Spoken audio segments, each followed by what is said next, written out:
In the middle of China's largest desert lies a perfectly smooth highway. 522 kilometers of asphalt running through a place people here call the Sea of Death.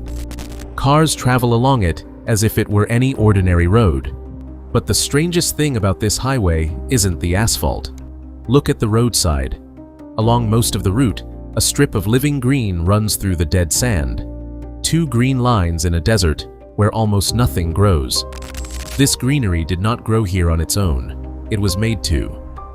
And here is what almost nobody understands. If people stop coming back, the green wall dies first, and then the sand begins taking the road back, section by section. This is the story of a highway that could not simply be built once. It has to be kept alive. To understand why anyone would build a road through the Sea of Death, look under the sand. The Taklamakan is a desert nearly the size of Germany, and beneath its dunes lies one of China's most important oil and gas regions, the Tarim Basin. In the 90s, oil crews reached fields in the very heart of the sands.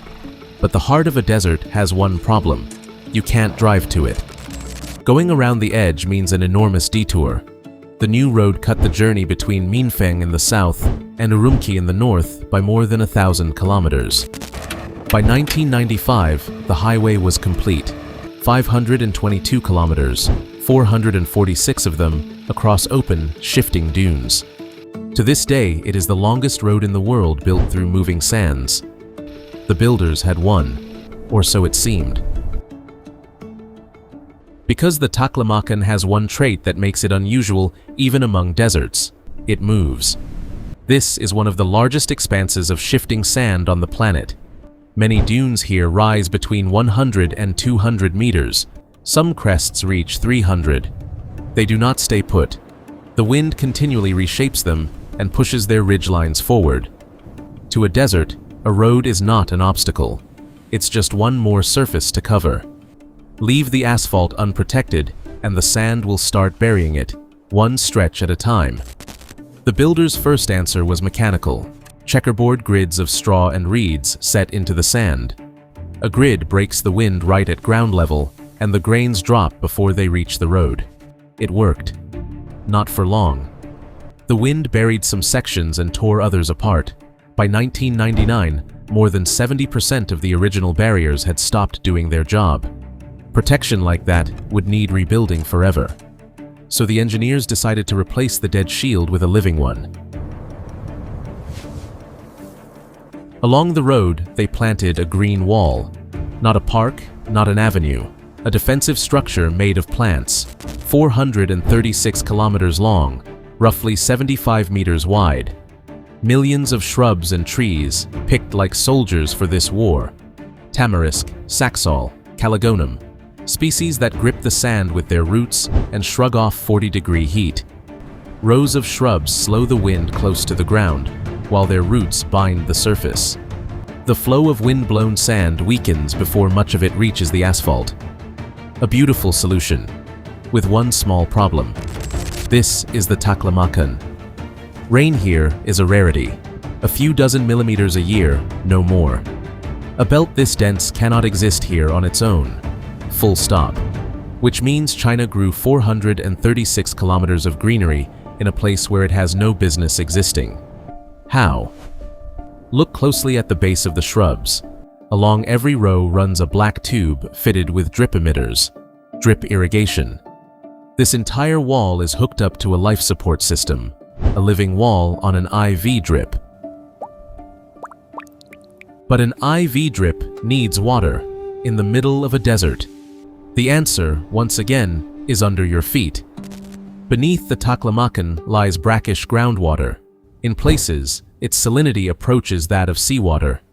It is not fit to drink. But tamarisk and saxaul were chosen partly for this. They tolerate salt, though even for them, the salt slowly building up in the soil remains a long-term risk. More than 100 wells were drilled along the road, roughly one every 4 kilometers. At intervals along the route, small houses stand beside the pumping stations. People live in these houses. The workers are often married couples who come here for the season, from March to October, while the wall grows and drinks. Their job looks simple: inspect the valves and pressure, walk the rows, and repair damaged drip lines. When a section's turn comes, they open the valves, every 10 days in summer, every 15 in spring and autumn. In winter, irrigation stops, and the workers leave until spring. 4 kilometers of green for 2 people. Behind the house, nothing but sand. The next station is 4 kilometers away. Some couples have been coming back for more than 10 years, waking up in the middle of the sea of death and going out to keep alive the wall that holds back the desert. For these people, it is simply a job. For more than a decade, the heart of most stations was a diesel generator. It pumped the water and demanded fuel, which arrived by this very road. In 2022, diesel was replaced by one resource the Taklamakan never lacks: sunlight. The 86 stations still powered by diesel were converted to solar power. Now the desert itself pumps the water for the wall that holds it back. Solar panels solved the energy problem, but they did not make the system self-sustaining. A pump can run automatically. A living wall still needs people. In May 2026, that became impossible to ignore.